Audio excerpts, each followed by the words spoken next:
This video shows the live removal of a link to a disconnecting circuit breaker in a 132 kilovolt high voltage indoor substation.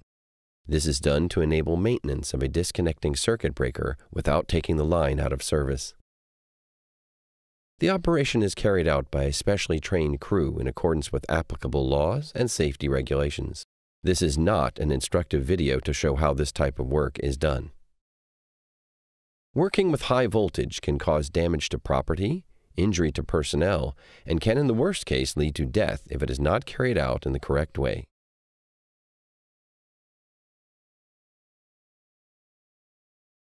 You will now see how you can perform maintenance on a disconnecting circuit breaker without taking the 132 kilovolt substation and the lines out of service. The substation has a ring bus setup containing 2 lines, 2 transformers, 2 bus bars, and 4 disconnecting circuit breakers. Each transformer is connected to 1 bus bar. In this particular case, 1 bus bar and transformer are taken out of service to enable maintenance of one of the disconnecting circuit breakers. Furthermore, if there also had been a disconnecting link between the bus bar and the disconnecting circuit breaker, a live removal from the bus bar could have been made. In this way, both the transformers and bus bars would be unaffected by maintenance. Since there are no conventional disconnectors in the substation, the physical separation needed to enable maintenance of the disconnecting circuit breaker while the line is kept in service is achieved by the removal of the links between the line entrance and the disconnecting circuit breaker. This animation will show in a simplified way how the disconnecting circuit breaker is taken out of service. The first disconnecting circuit breaker is operated and locked in its open position. Next, the second disconnecting circuit breaker, which is the unit that will receive maintenance, is operated and locked in its open position. The medium voltage breaker connected to the transformer is also opened and disconnected. The bus bar and transformer are now fully disconnected from the incoming line. The bus bar is thus out of service, and the motor-operated grounding switch grounds the bus bar.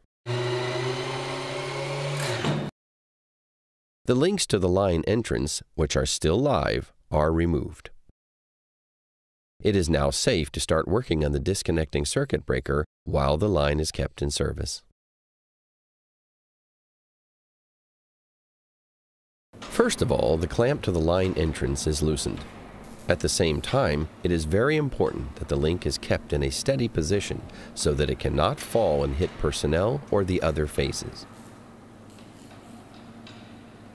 An isolation rope is attached to ensure that the link is not unintentionally twisted during removal.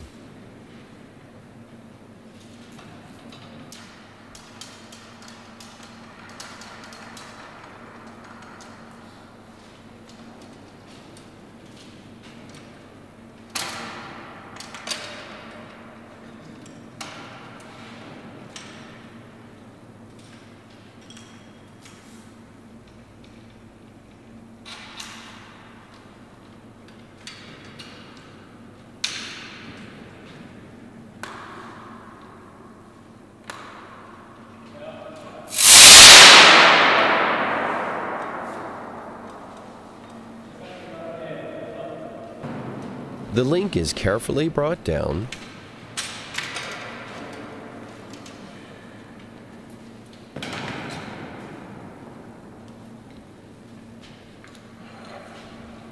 and finally, the link is grounded. The same procedure is repeated for the remaining phases. The links are attached to the stand to keep them from moving.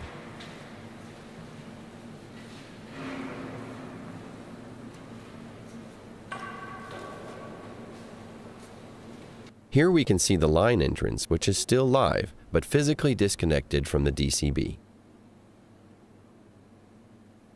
The disconnecting circuit breaker is now grounded on both sides of the terminals, both towards the bus bar and the line entrance. It is now safe to start working on the disconnecting circuit breaker.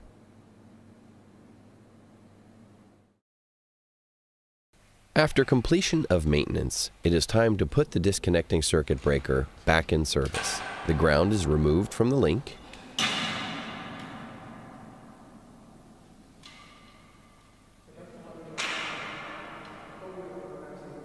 3 isolated rods are used to provide maximum safety and stability when the link is reconnected to the line entrance module.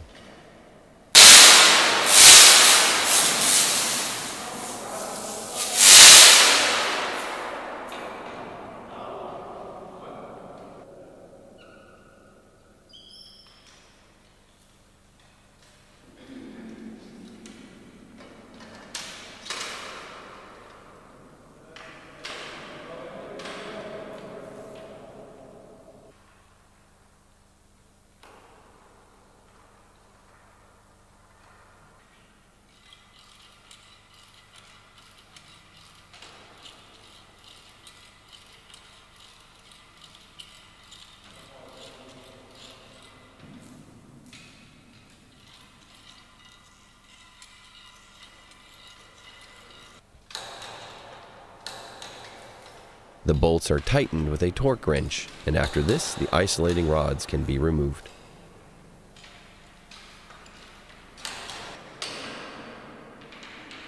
The same procedure is repeated for the remaining phases.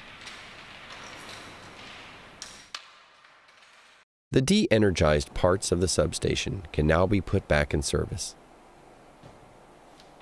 The motor-operated grounding switch on the bus bar is opened first.